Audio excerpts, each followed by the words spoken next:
السلام علیکم ورحمۃ اللہ وبرکاتہ۔ بسم اللہ الرحمن الرحیم۔ نحمدہ ونصلی ونسلم علی رسولہ الکریم، اما بعد، اعوذ باللہ من الشیطان الرجیم، بسم اللہ الرحمن الرحیم۔ ربنا آتنا فی الدنیا حسنہ وفی الآخرۃ حسنہ، صدق اللہ العظیم، صدق رسولہ النبی الامین الکریم، ونحن علی ذلک لمن الشاہدین والشاکرین والحمد للہ رب العالمین۔ حضرات گرامی، فضیلت مآب سعادت اللہ حسینی صاحب، امیر جماعت اسلامی ہند، ہمارے محسن و کرم فرما مولانا جلال الدین عمری صاحب جو یہاں نہیں ہیں، سابق امیر جماعت اسلامی ہند، معلی القاب اسم با مسمہ پروفیسر محسن عثمانی صاحب، حضرت مولانا اسد الندوی صاحب، ہمدم دیرینہ مولانا جعفر صاحب، اور ہمارے پوری قدیم ساتھیوں معرض الاسلام ندوی صاحب۔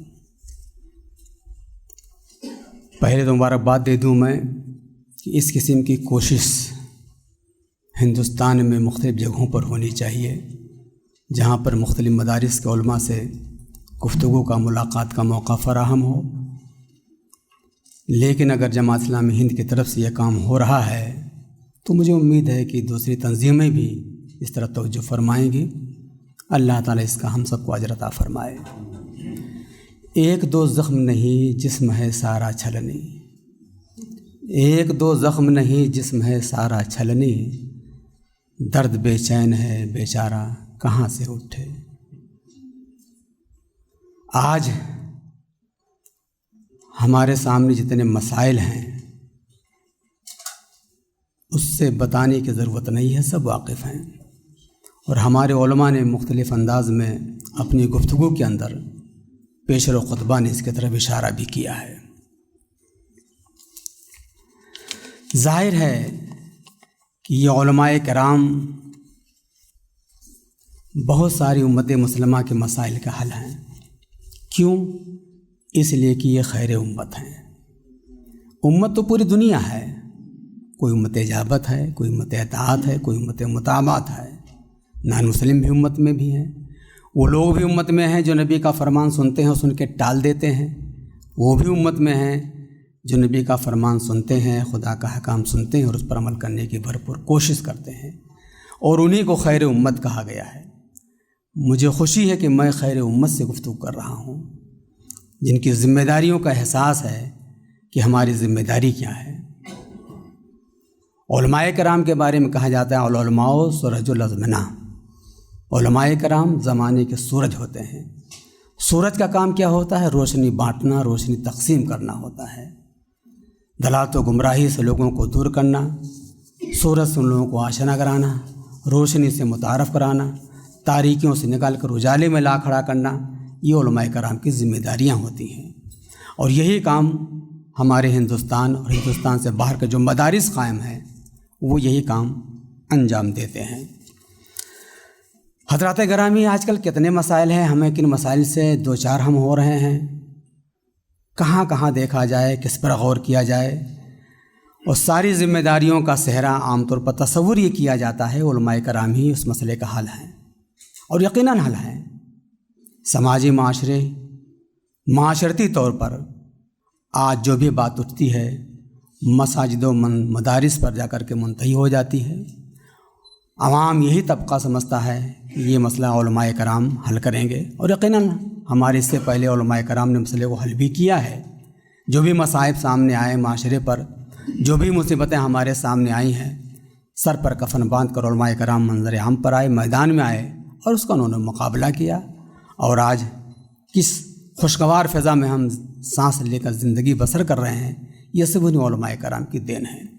مجھے امید ہے کہ موجودہ طبقہ جو علماء کرام کا ہے وہ بھی اپنی ذمہ داریوں کو بخوبی محسوس کرے گا، اور اس کی طرف توجہ دلانے کے لیے جماعت اسلامی ہند کا دفتر یہاں موجود ہے۔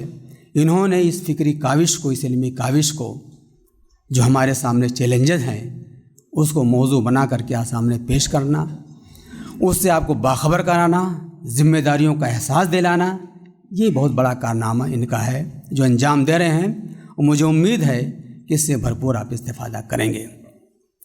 سب سے پہلی بات علم، اس پر علماء کرام نے توجہ دلائی کہ رسول اللہ صلی اللہ علیہ وسلم کے زمانے میں عرب کے اندر کتنے مسائل تھے، کتنی مصیبتیں تھیں، کتنی سماجی خرافات تھے، کتنی بیگانگت تھی ہر چیز کے اندر، لیکن ان تمام چیزوں کو پس پش ڈال کر اللہ تبارک تعالیٰ نے نبی کریم صلی اللہ علیہ وسلم کو جو پیغام بھیجا تھا وہ یہی فرمایا تھا، اقرا، پڑھ لیجیے، پڑھیے۔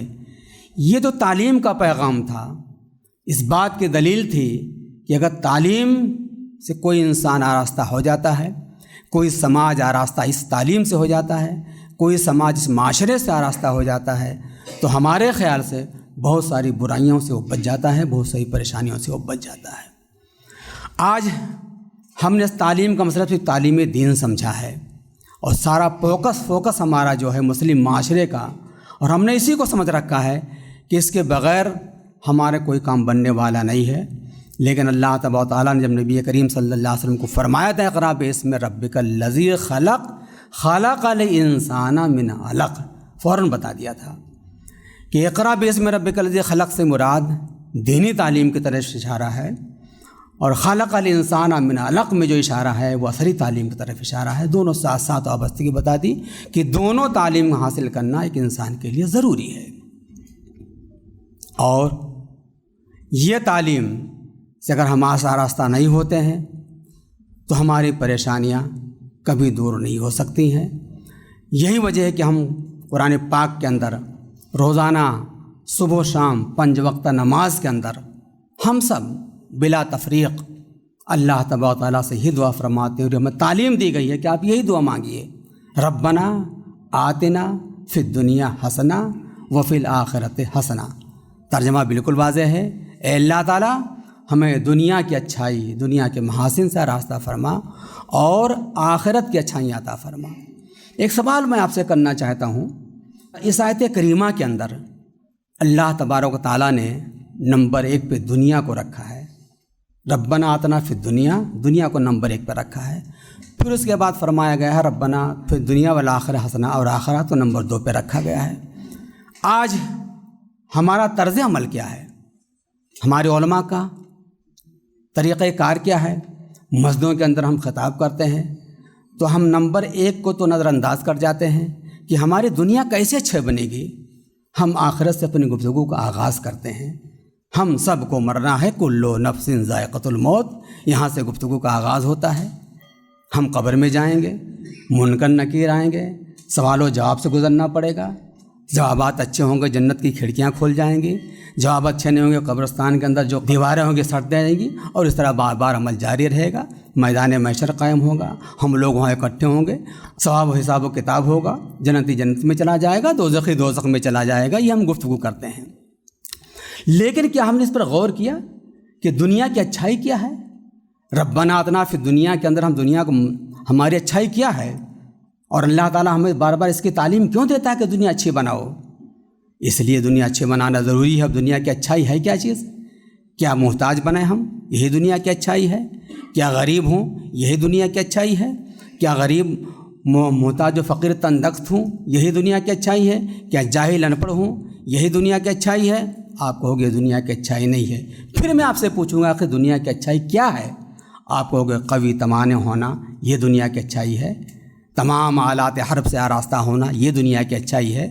مال و دولت کا بہتات ہونا، یہ دنیا کی اچھائی ہے۔ علم والا ہونا، یہ دنیا کی اچھائی ہے۔ ڈاکٹر بننا، یہ دنیا کی اچھائی ہے۔ انجینئر بننا، یہ دنیا کی اچھائی ہے۔ وکیل و بیرسٹر بننا، یہ دنیا کی اچھائی ہے۔ پروفیسر لیکچرر بننا، یہ دنیا کی اچھائی ہے۔ آپ یہی کہو گے کہ دنیا کی اچھائی ہے۔ تو جب دنیا کی اچھائی یہ ہے، اور اللہ کے نبی نے فرمایا ہے کہ جس کے پاس دنیا کے اندر ہوتا ہے وہی دیتا ہے، دینے والا ہاتھ اچھا ہوتا ہے لینے والے ہاتھ سے، تو ہم دینے والا ہاتھ کیوں نہ بنائیں اپنے آپ کو؟ اس پر ہم کیوں گفتگو نہیں کرتے ہیں؟ عوام کو، سماج کو، جو آپ کی لمبی جماعت ہزاروں کی تعداد میں، لاکھوں کی تعداد میں جو مقتدی آپ کے پیچھے اقتدا کرتے ہیں، انہیں کیوں نہیں سمجھایا جاتا ہے کہ دنیا اپنی اچھی بناؤ، اور دنیا جب اچھی بنے گی تو آخرت خود بخود اچھی ہو جائے گی۔ الدنیا مزرعۃ الآخرہ، آپ ہی بتاتے ہیں علماء لوگوں کو کہ دنیا یہ آخرت کی کھیتی ہے۔ جب دنیا آخرت کی کھیتی ہے تو اس سے ہمیں اچھا بنانے کے لیے ہمیں تعلیم دینا ضروری ہے، دنیا کو اچھا بنانا ضروری ہے۔ اور سب سے بڑی بات، ہمارے سماج اور معاشرے کے اندر جب تک ہر فرد تعلیم سے آراستہ نہیں ہو جائے گا، تب تک ہم صحیح معنوں میں نہ اللہ تعالیٰ کا شکر ادا کریں گے اور نہ تمام کے تمام پریشانیوں سے ہم مقابلہ کر پائیں گے۔ اس لیے ضروری ہے کہ ہم سماج کو ہر طرح کی تعلیم سے آراستہ کریں۔ اب ضرورت اس بات کی ہے، جس طرح ابھی اشارہ فرمایا پروفیسر محسن عثمانی صاحب نے، کہ سماج، یقیناً میں بھی اس کا قائل ہوں، نصاب تعلیم جو ہے مسئلے کا حل ضرور ہے۔ ہر زمانے کے تقاضے الگ ہوتے ہیں، ہر زمانے کی ضرورتیں الگ ہوتی ہیں۔ کسی زمانے کے اندر بڑے بڑے فلاسفے تھے، شروع صغرا کبرا سے لے کر کے ملا حسن اور حمداللہ تک فلاسفہ کتابیں، منطق کتابیں پڑھائی جاتی تھیں، ٹھیک اس زمانے کی ضرورت تھی، لیکن بہرحال اب اس زمانے کی ضرورت نہیں رہ گئی ہے۔ اب اس زمانے کے تقاضے کچھ اور ہیں، اس زمانے کی ضرورتیں کچھ اور ہیں۔ آپ کو حیرت ہوگی، میں نے شروع زمانے میں خود مرقات سے لے کر کے صغرا کبرا سے لے کر کے ملا حسن لے کر کے حمداللہ سے لے کر تمام کے تمام جو ہے مابزین، شرح مابزین، نہ جانے کیا کیا تھے کتابیں خود ہم نے پڑھی ہیں، اور خود فاضل معقولہ کا امتحان بھی دیا میں نے، باقاعدہ اچھی کامیابی اس میں حاصل کی۔ وہ زمانہ تھا، ضرورت اس بات کی تھی، کرتے تھے، لیکن اب اس کا تقاضا نہیں رہا۔ لہذا نظام کو عصر حاضر کے تقاضوں سے مربوط اور ہم آہنگ ہونا بہت ضروری ہے کہ آج سماج کے تقاضے کیا ہیں اور سماج کی ضرورت کیا ہے۔ جب ہم تقاضوں سے واقف ہوں گے اور اسی طرح ہم نظام اور سسٹم اپنے یہاں بنائیں گے، تبھی ہم عصری چیلنجز کا مقابلہ کر پائیں گے۔ ورنہ ہم مارکیٹ کے اندر ہمارا جو پروڈکٹ ہے، جب پروڈکٹ ہمارا جائے گا ہی مارکیٹ کے اندر اور مارکیٹ میں اس کی ضرورت ہی نہیں ہے، تو اس کی قدر کون کرے گا؟ ویلو کون ہوگا؟ اس کی اہمیت کیا ہوگی؟ نہیں مال بکے گا۔ آج کمپنیاں مختلف انداز میں ایک مال بنایا بھی، پھر دوسرے سال میں اسی کو موڈیفائی کر کے، پھر تیسرے سال پھر موڈیفائی کیا، وہی مال مختلف انداز میں کمپنیاں بناتی ہیں، کیوں؟ اور پھر وہ مال خوب بکتا ہے مارکیٹ کے اندر۔ اگر وہی پرانا مال ہو آج سے 10 سال پہلے کا، تو کیا مارکیٹ میں اس کی ویلو رہے گی؟ نہیں خریدا جائے گا، نہیں کوئی اس کی طرف توجہ فرمائے گا۔ اس لیے پروڈکشن کو بڑھانے کے لیے موڈیفائی کرنا ضروری ہے، اس کے اندر رکھنا ضروری ہے۔ تو جب ہماری فیکٹری نظام اور ہمارا جو سسٹم اس بات کی اجازت دیتا ہے کہ اپنے مال کو بیچنے کے لیے، برابر بنانے کے لیے، نفع بخش بنانے کے لیے، سماج کے اندر اچھے سے اچھے انداز میں پیش کرنے کے لیے اپنے پروڈکٹ کو ہم مختلف انداز سے ترمیم و تنسیق کر کے میدان میں لائیں تاکہ ان کے سماج اس سے فائدہ اٹھا سکے، تو کیا ہمارا مدارس کا نظام، مدارس کا سسٹم کیا ایسا نہیں ہو سکتا ہے کہ ہمارا جہاں سے جو پروڈکٹ تیار ہو، جو مال تیار ہو، وہ آسانی سے مارکیٹ کے اندر کھپ جائے، سماج کے اندر کھپ جائے، اس کی ضرورت ہو، اس کی ویلو ہو، اس کی اہمیت ہو۔ ہم نے سماج رکھا ہے کہ ہمارا کام صرف نماز جنازہ پڑھنا، ہمارا کام صرف نکاح پڑھنا، ہمارا کام صرف فاتحہ درود پڑھ لینا، ہمارا کام صرف قرآن پاک کی تلاوت کر دینا، مغفرت کرا دینا، یہی صرف ہمارا کام نہیں ہے، بلکہ ہمارا کام العلماء سرج الازمنہ، علماء زمانے کے چراغ ہوتے ہیں، ان چراغ ہر طریقے سے سماج کو روشنی پہنچانا بھی ہماری اور آپ کی ذمہ داری ہے۔ آج ہمارے پاس لیڈران کی کمی ہے، قیادت کی کمی ہے، سب جانتے ہیں۔ آج مسلمان طبقہ پوری دنیا سے بہت زیادہ مسلمان ہندوستان میں بستا ہے، لیکن مسلم قیادت صفر کے برابر ہے، بتانے کی ضرورت نہیں ہے۔ آج ہماری سیاسی پسپائی سے ہر شخص واقف ہے۔ کیوں؟ اس لیے کہ ہم نے سمجھ رکھا ہے کہ ہم نے اس کو شرع ممنوعہ سمجھ رکھا ہے، یہ ہماری ذمہ داری نہیں ہے، یہ ہمارا کام نہیں ہے، یہ کوئی دوسرا کرے گا، جاہل ہوگا، وہ اس میدان میں آئے گا۔ آپ جانتے ہیں آج ہمارے ٹی وی چینلوں پہ جو علماء کرام آتے ہیں، علم سے واقفیت نہیں ہوتی ہے، کس قدر بھدگی پھیلاتے ہیں سماج اور معاشرے کی، مسلم کی، ہمیں بتانے کی ضرورت نہیں ہے۔ اگر وہاں سماج کا پڑھا لکھا طبقہ وہ جائے گا جو سماج کے دکھ درد سے واقف ہوگا، جو سماج کے مسائل سے واقف ہوگا، اس کے علمی شعور اس کا بیدار ہوگا، اس کا علم مضبوط ہوگا، خم ٹھوک کر کے اپنی گفتگو ان کے سامنے رکھے گا۔ لیکن ایسا نہیں ہو پاتا ہے، کیوں؟ ہمارے سماج کے وہی لوگ جاتے ہیں جن سے بندگی پیدا ہوتی ہے۔ تو میں کہنے کی ضرورت یہ ہے کہ اسی مدرسے سے، ایک ایسے سیاسی قائد کی ضرورت ہونے کے سیاسی قائد پیدا ہوں۔ ابھی گفتگو ہوئی کہ آج کی اسلامی فوبیا کا زمانہ ہے، طرح طرح کی دہشت پھیلائی جا رہی ہے، مسلمانوں کو خوف و ہراس سے وابستہ کرایا جا رہا ہے، نفرتیں پھیلائی جا رہی ہیں، دعوتی سرگرمیاں ہمارا بالکل زیرو کے ہر سماج کے اندر، ہر مکتب فکر کے اندر یہ المیہ ہے۔ اسے کہنے کو ضرور مطلب کوئی شرم وار کی بات نہیں ہے۔ ایک زمانے کے اندر میں نے پڑھا تھا، ابھی 50-60 سال پہلے کی بات ہے، مولانا عبدالعلی مبلغ اسلام علامہ عبدالعلی میٹھی رحمۃ اللہ علیہ تھے، ان کے صاحبزادے شاہ احمد نورانی رحمۃ اللہ تعالیٰ علیہ تھے۔ ان کے بارے میں سننے میں آتا ہے جاتے تھے باہر کے ملکوں میں، آج جو باہر کے ملک میں جاتے ہیں خطاب کرنے کے لیے، لندن ہو، یورپ، امریکہ ہو، اس زمانے کے اندر پانی کے جہاز سے اپنے خرچ پر، کوئی تنظیم نہیں تھی، کوئی سوسائٹی نہیں تھی، کوئی کرایہ بھاڑا دینے والا نہیں تھا، اپنے خرچ پہ جاتے تھے، زبان نہیں جانتے تھے مگر پہنچتے تھے، اس قوم میں رہ کر پہلے زبان سیکھتے تھے اور زبان سیکھنے کے بعد پھر تعلیم دیتے تھے۔ ہوائی جہاز، پانی کے جہاز سے تو تنہا جاتے تھے، لیکن جب وہ مہینہ 2 مہینے کے بعد واپس آتے تھے تو ان کے پاس ساتھ میں بھیڑ ہوتی تھی۔ اس طرح تبلیغ کی خدمت انہوں نے انجام دی۔ تاریخوں میں ملتا ہے، کتابوں میں ملتا ہے، ایک محتاط روایت کے مطابق 1 لاکھ لوگوں کو انہوں نے اسلام سے وابستہ کیا۔ ان کے صاحبزادے، پورا خاندان ان کا، ان کی بیٹی، ان کے داماد، ان کا بیٹا، سب نے اس مشن کو اپنایا۔ شاہ احمد نورانی کے بارے میں ملتا ہے کہ انہوں نے 2 لاکھ لوگوں کو مسلمان کیا۔ تو یہ ذمہ داری تھی اور اس طرح انہوں نے دعوتی مشن کو سمجھا۔ آج یہی دعوتی مشن کی سرگرمیاں ہمارے مدارس کا بھی حصہ بن جائیں، جو ہم کہتے ہیں ہم عالم ہیں، دعوت عالم دین ہے، دین کی دعوت دینا بھی ہماری ذمہ داری ہے، خوش اسلوبی کے ساتھ، خوش نمائی کے ساتھ، گفتگو اچھی ہو، لب و لہجہ اچھا ہو، کردار اچھا ہو۔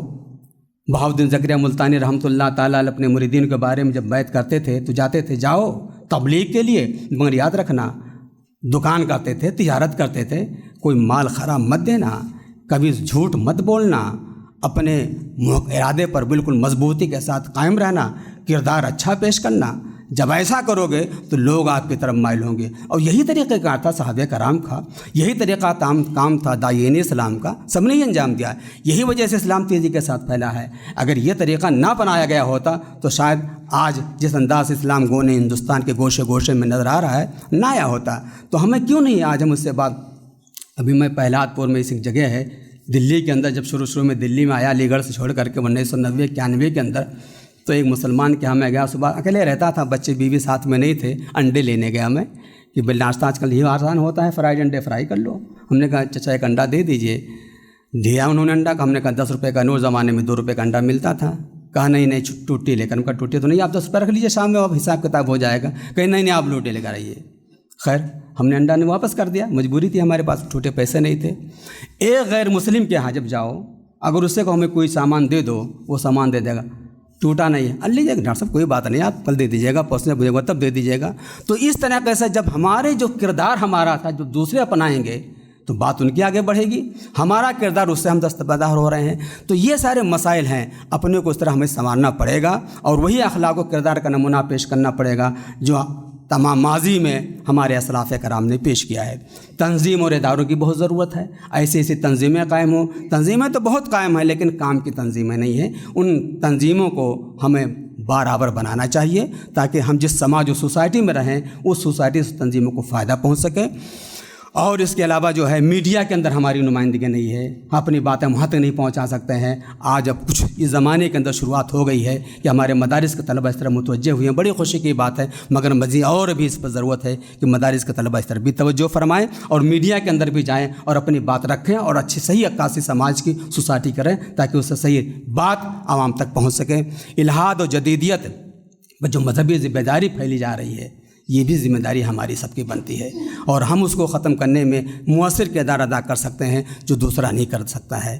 وقت پورا ہو رہا ہے لیکن اتنا ضرور گزارش کروں گا میں کہ جو چیز ہمارے علماء کرام کے ذریعے سے، پروفیسران اعظام کے ذریعے سے، دانشوران اعظام کے ذریعے سے جو یہاں باتیں آپ تک پہنچ رہی ہیں اسے اپنی زندگی میں ڈھالیے اور اپنے طلباء کو بھی اس فکری باتوں سے ہم آہنگ کیجیے جو یہاں نہیں آ پائے ہیں تاکہ مستقبل میں چل کر کے بھی وہ اسی طرز پر، اسی خطوط پر وہ بھی سوچیں اور سوچنے کے ساتھ اس پر عمل کرنے کی کوشش کریں۔ یہ بات یاد رہے، کون سی بات کہاں کیسے کہی جاتی ہے، یہ سلیقہ ہو تو ہر بات سنی جاتی ہے۔ وآخر دعوانا ان الحمدللہ رب العالمین۔